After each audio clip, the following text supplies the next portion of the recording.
Hey, what's up? This is Pop Anime Comics, also known as Andrew the Fearless General Leader. Apparently, that's my nickname today. So we're going to be talking about Legend of Korra, Book 4, Episode 6. I think it's safe to say that this episode kind of had a lot of action in it. The episode was titled The Battle of Zaofu, and basically Sue and her two sons in the episode before this, leading into this, were like, we're going to go deal with Kuvera. And they're off sneaking into the night, and then they go and basically lead a raid. Julie's lying in the bed. They go in, they're going to basically take out Kuvera, who's now Julie, because Julie was the decoy. Kuvera and her men capture Sue and her two sons. And then, obviously, it's kind of like the truce is broken, and Korra goes up to Kuvera and tries to negotiate, and Kuvera says, well, simply they won't be harmed, and they'll be perfectly fine and safe if Zafu surrenders. And Sue is like, pretty much no, and Korra's like, no, and from there, Korra fights Kuvera. It's a pretty intense fight. Korra kind of gets her ass kicked in the beginning, and then she goes into the Avatar state. It's about to end Kuvera, beautifully animated, done, and then she can't drop rock on Kuvera, end it, and Kuvera beats Korra, captures Korra, and then the Opal and Janora wind up creating this air thing.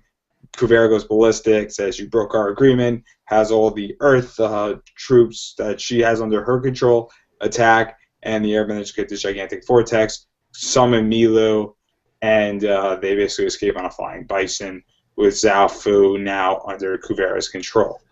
So initial reactions, John. I really liked this episode. I kind of feel it was not what I was expecting. I was expecting like a big full-on battle but then I remembered from an earlier episode, actually the episode before this, it was stated that most of the Zaofu Elite Guard went with Kuvira. So I guess that makes a little more sense that Zaofu would have pretty much no battle defenses, at least defenses that could actually work against Kuvira. As for the fight, I actually really like how Episode 4, the calling, was not the end of all of Korra's issues. Obviously, she still has a few other issues that probably will be explained a lot better in the next episode. But Episode 4 was a step. It was a huge step for Korra. She still needs to get a little farther, and also considering that metal stuff probably inhibited her recovery. It really didn't surprise me that Kuvira kicked her ass. I actually pretty much predicted it from when they were about to fight. Overall, though, it was a good episode, I thought. James, your initial reaction? I really liked the episode, and my thoughts are very similar to my brother's. So I'm going to talk about the more Bolin, Varric sections, which is very interesting because basically we have Bolin and Varric who they're ordered to rebuild the weapon that was kind of shown off in, what was it, episode Hello, 5. James? I'm here. Episode 5, right? Episode 5 was when they showed it? It was last episode, I believe. Yes, it was the last episode. Yeah, and so they're ordered, even though Varric was basically said, I'm going to shut this down, this is way too much for any one person, he's ordered to continue working on it. And he orchestrates an escape by making a bomb. And then both he and Bolin escape that way. And I think that this is really going to, this is really building up what they're gonna be fighting against in the next few episodes, or at least near the finale. Because imagine mechs with those like spirit vine weapons on them. So my reaction is that I like this. I thought that it was good. I thought that it was pretty solid. I like the fact that Zaofu is kind of the last stand, and Zaofu is symbolic of really, a united Earth Kingdom. and how in the beginning Zaofu was not part of the Earth Kingdom, or now the Earth Empire, and now it is. And so capturing Zaofu sends a message. And I like the fact that it was captured by the Avatar, in a sense. And I like how the fact that it was captured due to the Avatar, and how Korra is not strong enough, and how Korra still has her issues. And so this is kind of on Korra. And I like that. I like the fact that this is Korra let Zaofu be captured as part of her agreement with Kuvera, and I mean Zaofu is not necessarily in a bad position at this point, because Kuvera was pretty much born and raised in Zaofu, so I don't expect the tyranny of the other, I guess, states in the Earth Kingdom or slash Empire to be under the same.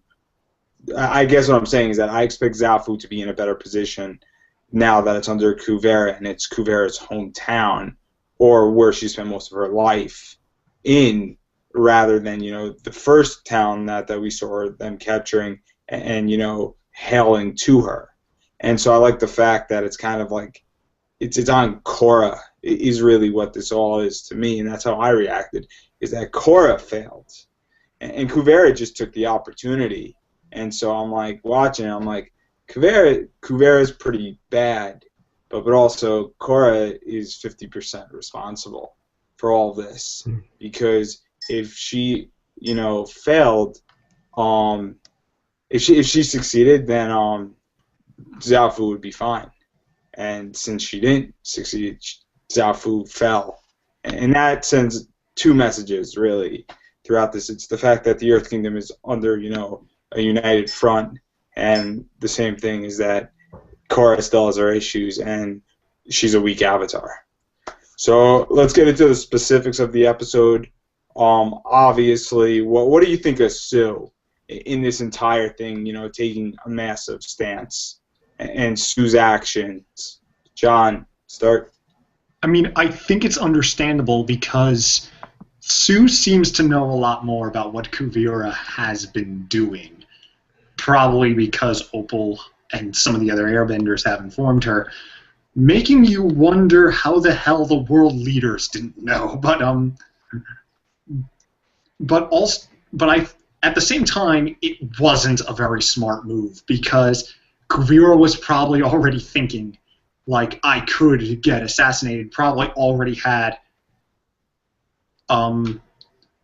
specific instructions set in place in case of that.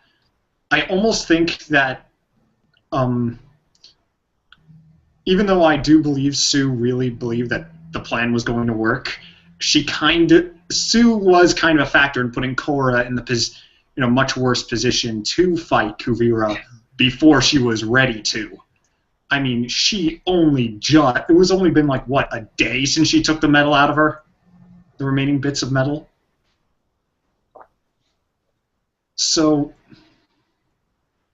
I think it was impulsive, actually, I'd say. Yeah, I'd say some of the blame has to be put on Sue. She did not step up, although I actually think it's better that she didn't stand up to rule the Earth Kingdom, go into the Earth Kingdom and start ruling it from Ba Sing Se, or ruling it from Zaofu.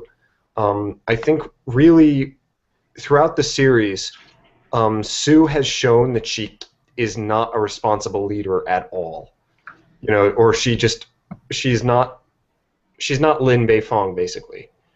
She hadn't really taken her responsibilities so much, and the fact that she decides, I'm just gonna take out Kuvira now and not even think about what if she has any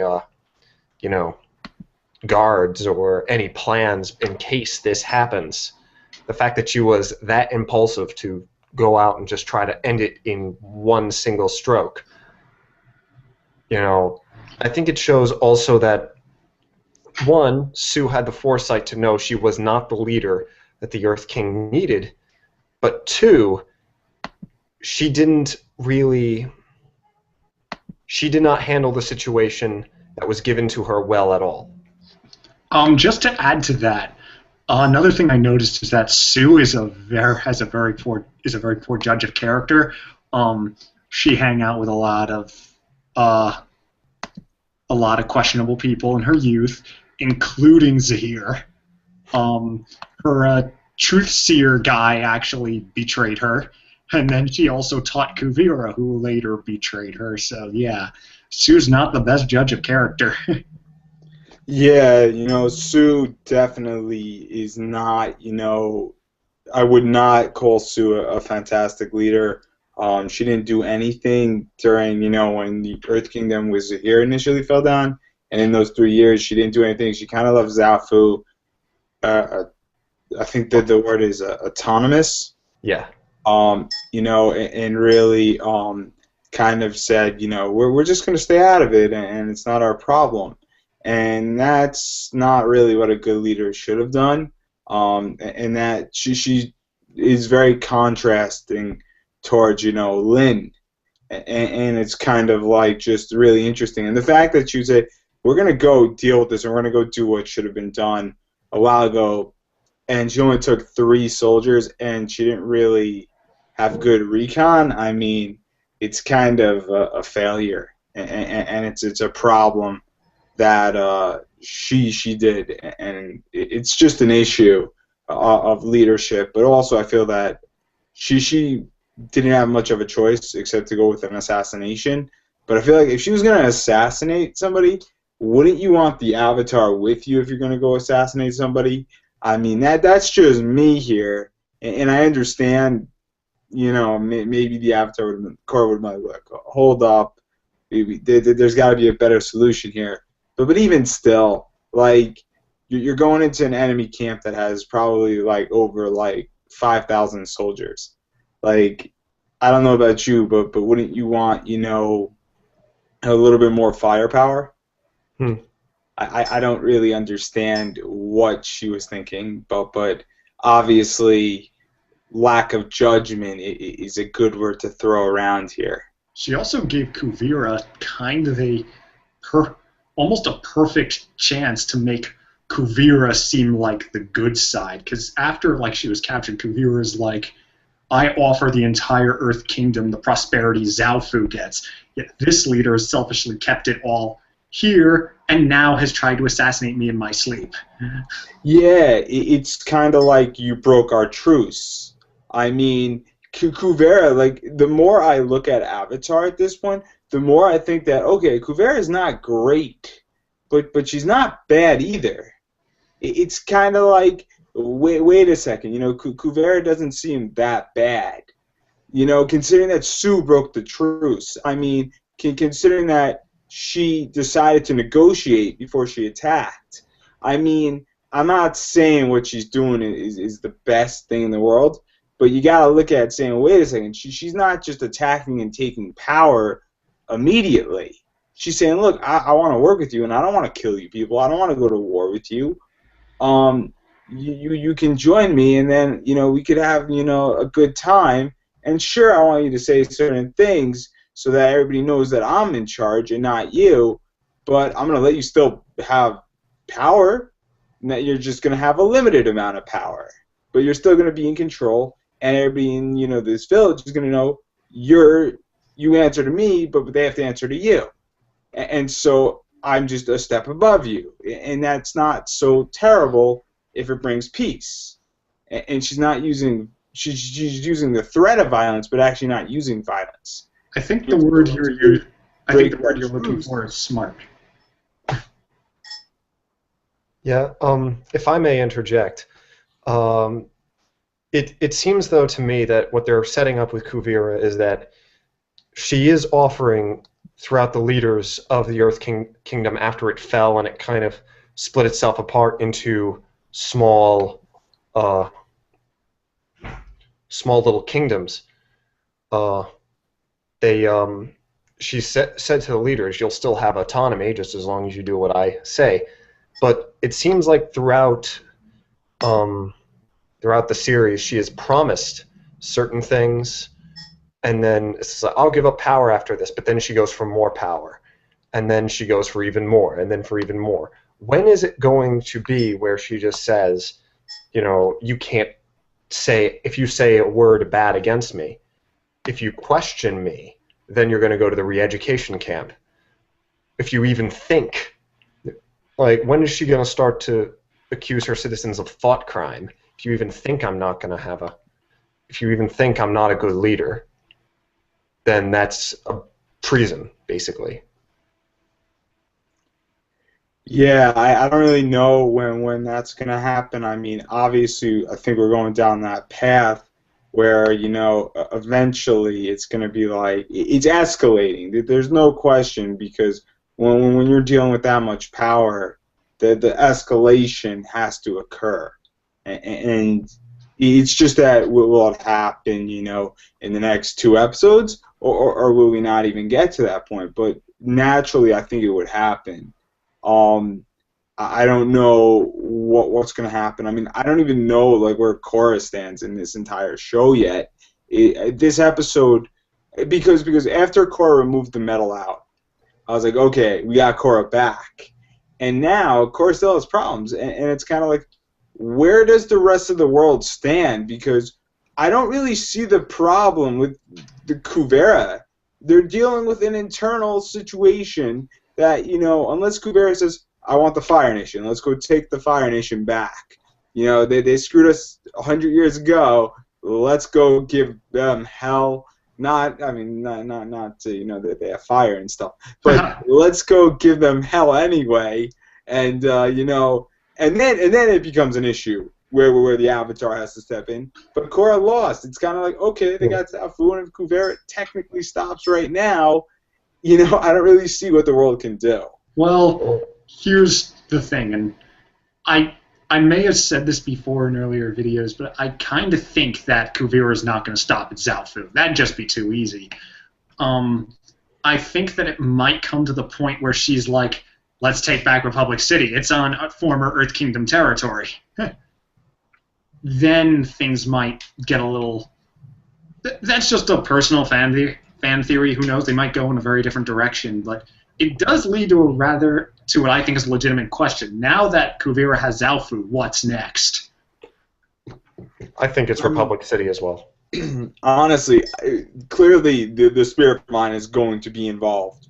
I mean, for all we know, I mean, to go out here on a limb, it could very well be that Kuvera wants one of the portals. I could see that more so than even like Republic City, in which that I could see that Kuvera wants spirits and wants control of that, because that's a pretty influential power. And if Kuvera is really on a power drive, I don't think Republic City has much power. Like it would be cool to have Republic City and own it and do things with it. But it's overflowing with spirit vines.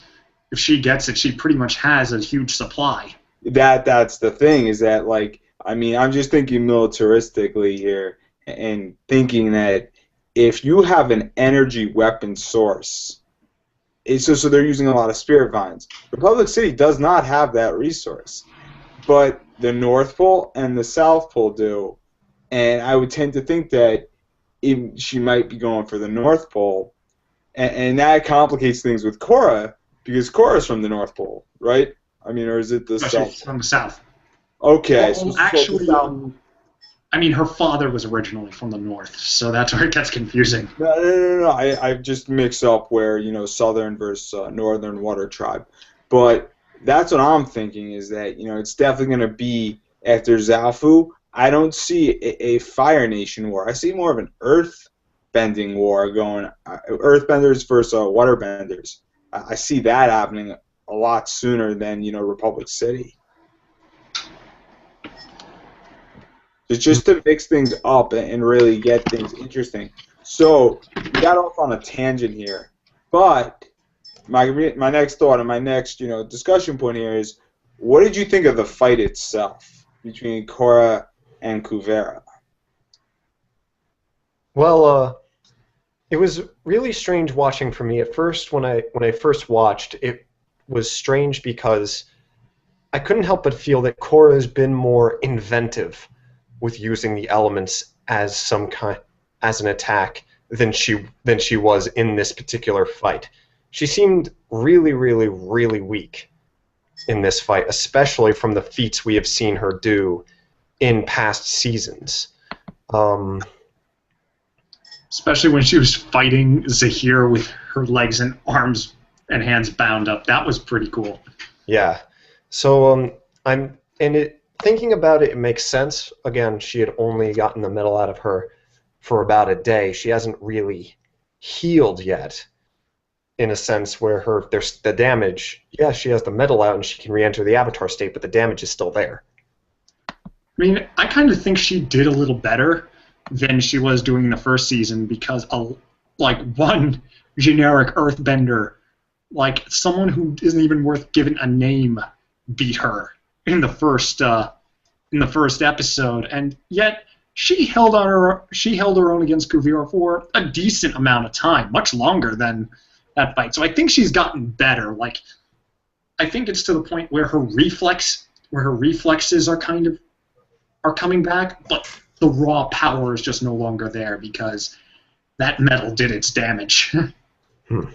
I mean, the way I felt about the fight was that, you need to go into the Avatar state, really? I mean, I feel that, even from last season, there was the scene with Aang, and, no, I think it was the first season with the Amon flashback to his father and how Aang took away his bending, and how it was so reserved to go into the Avatar state, and how I felt that, like, it was kind of a cop-out in this episode, where, like, Korra needs to go into the Avatar state to deal with Kuvira, and I don't really view Kuvira as, like, a major threat. Like, I viewed Zahir as a bigger, much, much bigger threat than Kuvira.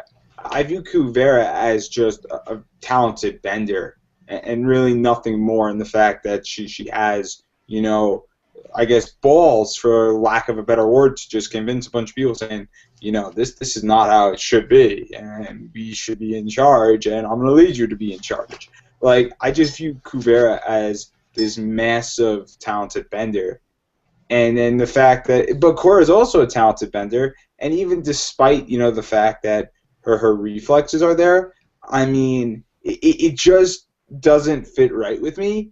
And then on top of all that, I thought Korra was supposed to not be as impulsive to go into a fight with Kuvira in that sense. Like I thought that we were supposed to go in the maturity direction. I thought that this was the opposite. In Korra's defense, everyone else was kind of, even Kuvira in a way, was kind of edging her on, and she was trying to avoid that, but, So, you know what it is? Like, I thought that, like, after the entire Toph thing, I thought that this idea of diplomacy and more balance and more of not letting your enemies egg you on. Amon egged her on. Unalaq egged her on. Zahir egged her on. And Toph said clearly, learn from your enemies. What does Korra do? She doesn't learn from her enemies. Like, I'm not saying I enjoyed the fight. Don't get me wrong. I'm just saying it's kind of like I'm watching this initially and I'm like, oh man, I love this fight, bravo, and it was a great fight. Don't get me wrong, but then after thinking about it, like initially I was like, oh man, this is great, and then I'm like, she was egged on, but she hasn't learned anything, and how many times can we have the opportunity for her to learn something and then do the complete opposite? That's just me. Well, again, this is also in Korra's defense. Having someone tell you something and then actually doing it are two very different things. So, I mean, she's getting better. I mean, if this were Season 1 Korra, she'd just go into the fight like this. She wouldn't need to be convinced. Fair enough, but I'm sorry. It just, like, I'm thinking to myself, like, I get why she needed to do it, but if you know you're not 100% and you're going into, like, a fight, I mean, you gotta say, okay, can we put it off for a day? Like, you have to use diplomacy and you have to pick, when to fight your battles, and I feel that Korra didn't do that in this circumstance, and I felt that that's the problem with, the last three big enemies, is that there were issues of not picking your battles. And then, I just felt like, we're at the point in this show as a whole where we need the avatar to be an adult and understand, strategy. And that's just my issue as, an entire season. And I get it. She's an 18-year-old. Every 18-year-old was not exactly the best strategy. She's in her early 20s now. So that's my 2 cents. Okay. But besides that, I mean, I love the fight. I thought it was right on par. I thought that it was expected, and I thought that they delivered. After, my complete rant here, I definitely thought that from looking at it from afar and looking up at it close, it's different. And I'm curious how they're going to fit it all into the fact that what happens next since Korra is defeated. So, really, the next point that I want to talk about is really the development of Bolin and Varric. Initial reactions? Oh, those were some of my favorite scenes with Varric so far. I like how Varric is lost without Julie. But also, what I find interesting is that for some reason Varric has changed from seasons 2 to season 4, but it's more than just. It must have been with his time with Sue, because while he was with Sue, he went from designing like plots in order to get more money to designing a rail system, which was completely different from what he'd ever done before. And then during the time while he was on the train with Kuvira, he honestly believed that he was doing the right thing, and now he's being asked to build a weapon, which in season 2 he would have readily done for enough money. He just needed enough cash. It just seems to me that a lot of we haven't seen the last of Varric. I mean, the way I viewed Varric is that I thought it was very interesting how it was funny what he was doing, but I like how he convinced the guard to allow Bolin to be his assistant, and Varric immediately came up with a plan to escape, and then how he was going to blow up the entire train. And I thought it was interesting how he kept he pushed all the soldiers, they detached the rail, and then they were going to go kill themselves with the weapon. I mean, that's something that came kind of out of left field with me with Varric, and how Varric was like, I'm going to die. I mean, I think Varric had a plan not to die, but he said that, and he kind of had no issues with it, and I just thought it was fascinating that he would kill himself to delay Kuvira, and how really in a matter of 5 episodes he changed from being aligned with Kuvira, let's build this and let's make things happen, to saying she's crazy, and this is not what I want to do. I wanted to make cleaner energy, and I obviously now recognize the fact that this is bad. And I just like how even Bolin, going with Bolin too, how we see that change of the characters and how they pick up on it, and it's just interesting to see now they're trying to change something, and then at the very end they obviously escape, and then Varric's kissing Bolin, and he's like, you did the thing I told you to do, which was kind of funny. Has anyone else noticed that the sound that the bomb makes is the exact same sound that comes up when Vaatu shoots its eye laser at Wan in the beginning saga of season 2? I don't remember that. It's seriously the same sound. I just love the fact that he sets the timer, and then he says, I also have a remote, which means I don't need the timer, but just in case, But why did I build this? Oh my gosh! Like he panics. Like I just love the way they did that. The Point is, I'm comedy covering all moment my was bases. Yeah. great. It's wonderful. So I figured we would wrap up saying, ultimately, where does, I guess this is the midpoint, episode 6, 7, and 8 of, Korra is really the midpoints of this season. So where does episode 6 leave us in everything that we've been through in this season? And then where do we go in the future? I'm going to start with you, John. Well, we know what episode 7 is actually going to be called. It's going to be called Reunion. And I kind of think that episode 7 is just going to be the reunion of Team Avatar. But, and maybe like some other things that Kuvira is planning. We might actually see what Kuvira's plot is, because it cannot end at Zaofu. That would be completely inconceivable.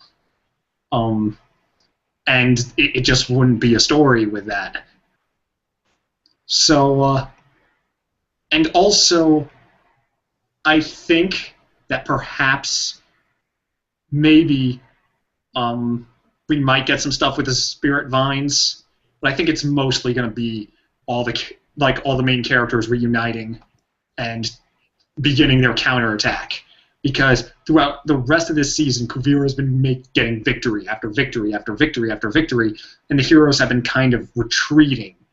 In fact, like for a whole 4 episodes, Korra has not met any other characters other than Toph, or any important ones, reoccurring ones other than Toph. So I kind of feel that episode 7 is going to be the reunion and the start of the counterattack. James, what do you think? This is definitely the mid-season finale. Just to recap kind of what happened, like you said, like we've been through a spiritual journey with Korra as she gets the rest of the metal out of her and reconnects with her avatar spirit. And then we have, on the other end, the more political side with Kuvira reuniting the Earth Kingdom and then going against the wishes of the world leaders and declaring herself sovereign of the new Earth Empire as opposed to seceding power to Prince Wu. And so definitely I feel is going to happen next, whatever John said in episode 7. And honestly, while it's an intriguing idea, her going after the spirit portals, and there's some evidence to suggest that, particularly Korra in Water Tribe Garm in the spirit world in one of the trailers, I think she's going to go after Republic City first, personally, because they do have plenty of spirit vines there, and she probably is just like, well, it's closer, and I can get those quickly, so I can then overwhelm the south or the north, wherever they want to go. So it makes sense that she's going to go after Republic City, and I feel that the season is going to come full circle from the first season. The first season started in Republic City, and so we're going to end it in Republic City, and the conflict. That's my own personal hypothesis. So, what I feel where we're at in this entire season is that obviously the Earth Kingdom is now an empire, and they're completely united. And I guess I'm assuming that there's going to be some rebels in the Earth Empire, just naturally, and so I feel that what's going to happen is Kuvira now has control. I think, Zaofu's going to wind up becoming the capital of the entire Earth Empire. I think it would make a lot of sense. And then from there, I think Kuvira is going to, definitely go after the world. It's kind of like, why stop? And what I really think is going to happen is I think there's going to be a huge conflict with the Air Nation. More so than the Water Nation, more so than even the Fire Nation. I just think that the Air Nation and the Earth Empire and the Metalbenders are going to come into conflict. Really starting in episode 8 and towards the end of episode 7. I think that there's going to be definitely conflict between those two groups. There already has been, and I just think it's going to escalate. Just based on the entire history of what happened, and I think it was episode 1 with Kai and Opal. Kai and it was Opal, right? Yes, it Yes. was. Just the way it went between them and Kuvera, there's already tension, and then I think that what's going to happen is obviously I think Team Avatar is going to reunite, and I think everybody's going to be like, yeah, we got a problem with Kuvera now, and I think that there's going to be a lot of meetings in Republic City, but I don't think they're going to have the authority to do anything quote unquote legal. But I think Team Avatars, along with Varric and some other people, are going to do things illegal. And I think that there's definitely going to be a fight brought to the Earth Kingdom. I don't foresee it so much in Republic City. But it could end up there. But I feel like the fight is going to be brought to the Earth Kingdom. And I feel that is going to be partially led by rebels, as well as, it's one of two things is going to happen. It's either Kuvera is going to just bring in a bunch of airships, and Republic City is going to become a captured, and then there's going to be rebels in Republic City that slowly take it back, or it's going to be a fight brought to the Earth Kingdom and possibly village by village. I mean that's a long stretch though. But I could definitely see Kuvera bringing airships into Republic City and just saying, hey, what's up, Republic City? See my lovely airships over there? They're pointing at you guys. Would you like to sign this treaty? My cousin's Matthew Perry. Good times in Japan. Like, yeah. So that. That was good. I thought it was good. I really did think that was good. It's the American way, right? Stop it! You're crushing my individuality. Hey, that's what we do in this country. You're unique.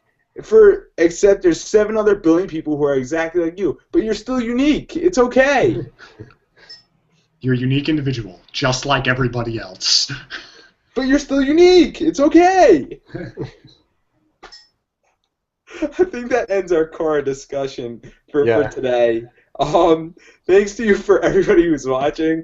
I really can't keep a straight face after this. Thank you, everybody who watched. Obviously, Cole Name Apollo is here. That's his YouTube channel, James's YouTube channel. And Attack of the Twin is John's. Obviously, mine's Pop Anime Comics. I also have a Daily Motion account under the same name. There'll be a bunch of links in the description so you can check us out.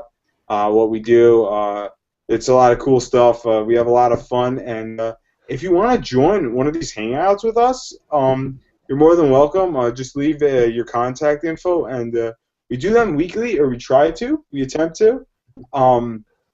And so just leave your info, and you can join us next time. And thanks for watching again, and we'll see you next week.